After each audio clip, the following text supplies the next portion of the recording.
दर्शकों, बीजेपी की सरकार ने एक बार फिर राहुल गांधी को बड़ा झटका देने का प्लान बना लिया है।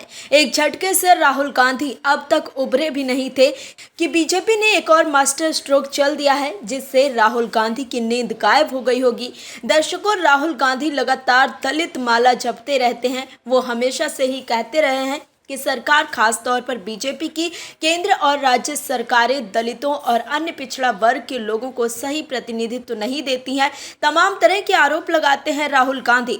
लेकिन अब बीजेपी सरकार ने राहुल को ऐसा जवाब दिया है कि राहुल खुद ही चारों खाने चित होते नजर आ रहे हैं।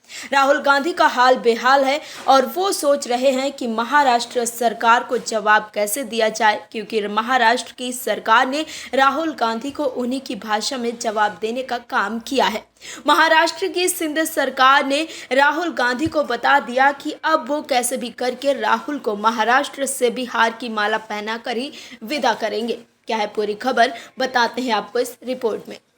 दरअसल हरियाणा में हैट्रिक के बाद से ही बीजेपी गदगद है, तो वहीं लोकसभा चुनाव के बाद फ्रंट फुट से खेल रही कांग्रेस अब बैक फुट पर है। लोकसभा चुनाव के बाद राहुल गांधी काफी जोश में थे।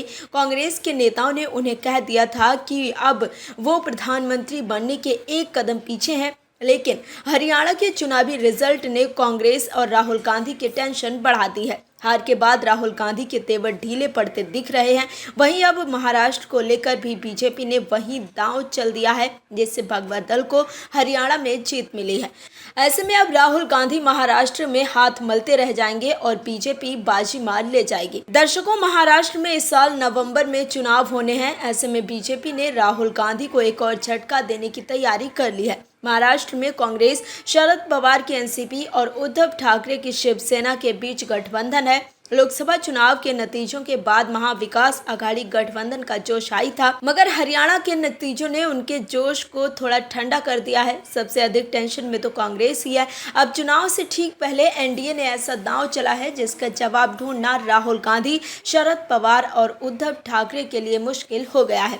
महाराष्ट्र कैबिनेट ने ओबीसी के हित में एक फैसला लिया। फैसला ये था कि महाराष्ट्र सरकार केंद्र से ओबीसी में गैर क्रीमी लेयर के लिए आय सीमा मौजूदा 8 लाख रुपए से बढ़ाकर 15 लाख रुपए सालाना करने का अनुरोध करेगी। इसका मतलब है कि महाराष्ट्र सरकार ने केंद्र से मांग की है कि ओबीसी में क्रीमी लेयर तय करने की जो मौजूदा सीमा 8 लाख है, उसे 15 लाख कर दिया जाए। यहाँ बताना जरूरी है कि ओबीसी यानी अन्य पिछड़ा वर्ग श्रेणी में आरक्षण का लाभ हासिल करने के लिए गैर क्रीमी लेयर प्रमाण पत्र की जरूरत होती है। ये प्रमाण पत्र प्रमाणित करता है कि उक्त व्यक्ति की पारिवारिक आय निर्धारित सीमा से कम है। दर्शकों, हरियाणा में जिस तरह से गैर जाट पॉलिटिक्स बीजेपी के लिए मुफीद साबित हुई, महाराष्ट्र में भी पार्टी नॉन मराठा पॉलिटिक्स की राह पर बढ़ सकती है। महाराष्ट्र में भी हरियाणा की तरह बीजेपी ओबीसी वोट बैंक के जरिए भगवा लहराने की कोशिश में है। दर्शकों, आप अब समझ लीजिए कि राहुल गांधी का जातिवाद वाला कार्ड भी फेल हो जाएगा और राहुल पूरी तरह से बैकफुट पर आ जाएंगे और कांग्रेस फिर से रसातल की ओर बढ़ने लगेगी। Bureau report, OMH news. और भी वीडियोस देखने के लिए चैनल को सब्सक्राइब करें और बेल आइकन को दबाएं।